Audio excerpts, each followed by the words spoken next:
Alhamdulillah Pak, semenjak berapa banyak sudah Presiden kita Indonesia ini Pak, baru inilah yang pernah kita cari Pak. Kami mimpi rasanya Pak.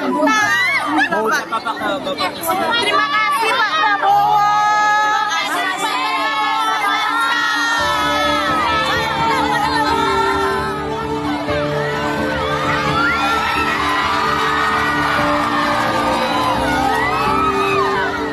Kita segera akan membuka jalan-jalan yang putus, jembatan-jembatan yang rusak kita segera perbaiki, ya kan?